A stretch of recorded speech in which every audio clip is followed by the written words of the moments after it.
بسم اللہ الرحمن الرحیم۔ ناظرین، آج کی دوسری قسط ہے اور 73 ہے، ویلاگ نمبر 73 یعنی 73 نمبر، اور بیان حضرت اسماعیل علیہ السلام کا۔ ناظرین، صفحہ نمبر ہے 82 یعنی 82، اور قصص الانبیاء اس کتاب کا نام ہے۔ اس کتاب کے رائٹر ہیں حضرت مولانا عبد المنان صاحب۔ اس کتاب کے اندر قصے بیان کیے گئے ہیں قرآن و سنت کی روشنی میں، قرآن و حدیث کی روشنی میں، حضور اکرم صلی اللہ علیہ وسلم سے لے کر حضرت آدم علیہ السلام تک۔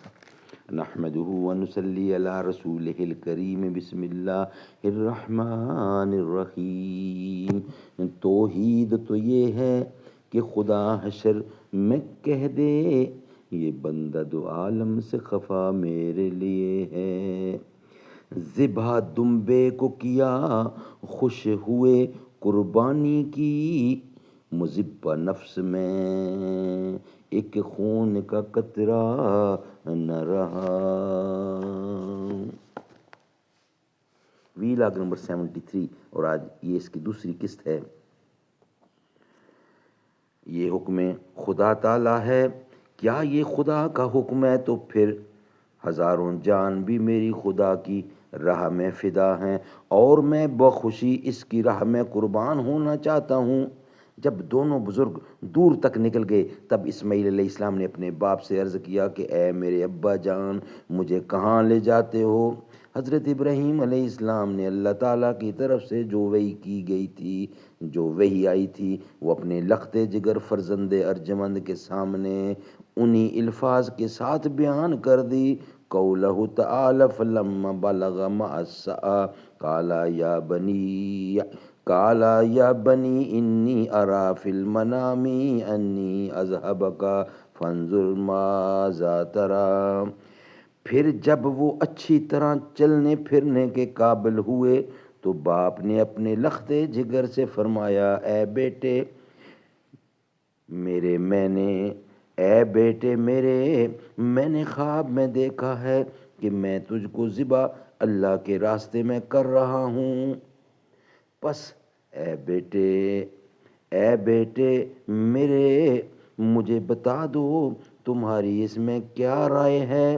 یہ سن کر حضرت اسماعیل علیہ السلام نے اپنے باپ سے عرض کی، اے میرے ابا جان، یہ تو بڑی بھاری میرے واسطے سعادت ہے، اور آپ تو خداوند قدوس کے دوست ہیں اور رات کو بہت کم سوتے ہیں۔ جب آپ بحکم خدا سوئے تو رحمت رب سے آپ کو یہ خواب کی سعادت نصیب ہوئی، میں بخوشی راضی ہوں جس میں میرا خدا راضی ہے۔ اور کہنے لگے، کالا یا ابت افعل ما تؤمر ستجدونی انشاء اللہ من الصابرین۔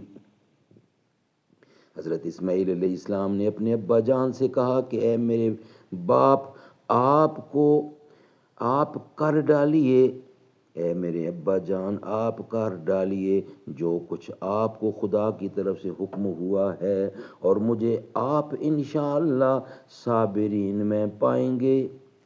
فائدہ فرمایا گیا ہے، ذی الحجہ کی 8ویں شب کو خواب میں دیکھا کہ بیٹے کو ذبح کرتا ہوں۔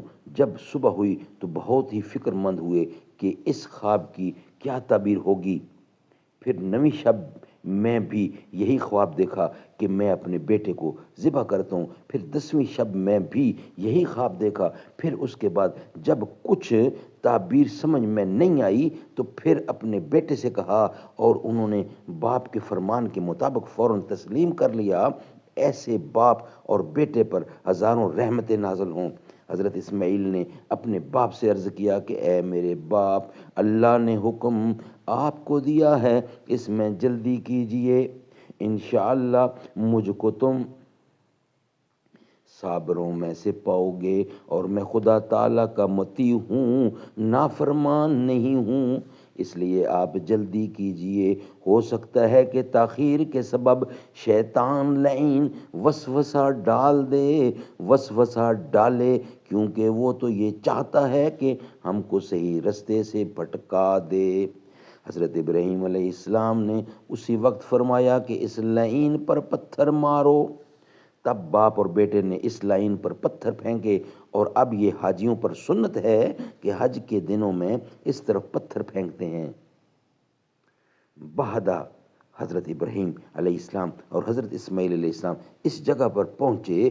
اب اس کو اس وقت منا بازار کہتے ہیں، اور جہاں جا کر تمام حاجی اپنے اپنے جانوروں کی قربانی کرتے ہیں. پھر حضرت ابراہیم علیہ السلام نے اپنے بیٹے سے کہا کہ اب تمہاری کیا صلاح اور مشورہ ہے؟ وہ بولے کہ ہزاروں جان بھی میری خدا کی راہ میں تصدق ہیں.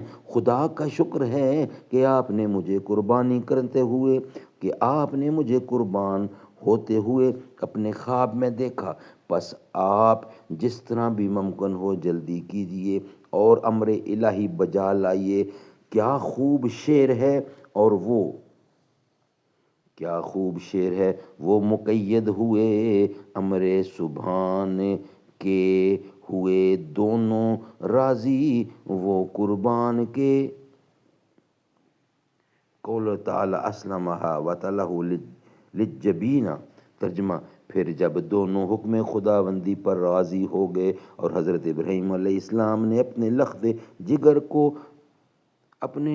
جگر کو زمین پر ماتھے کے بل بچھاڑا. ناظرین، یہ انشاءاللہ نیکسٹ ویلاگ میں بقیہ حصہ ہم آپ کے سامنے رکھیں گے. یہ ویلاگ یہاں انکمپلیٹ ہوتا ہے. نہ ایسا گنبد نہ ایسا روضہ، نہ شاعر ایسا جناب ہوگا. جواب ہوگا ہر ایک شہر کا، مدینہ تو لاجواب ہوگا. چمک ہے ایسی رخ نبی میں، دھمک ہے ایسی رخ نبی میں. ہٹائیں گے جب وہ رخ سے پردہ، تو چاند بھی آب آب ہوگا. نہ ایسا گنبد نہ ایسا روضہ، نہ شہر ایسا جناب ہوگا.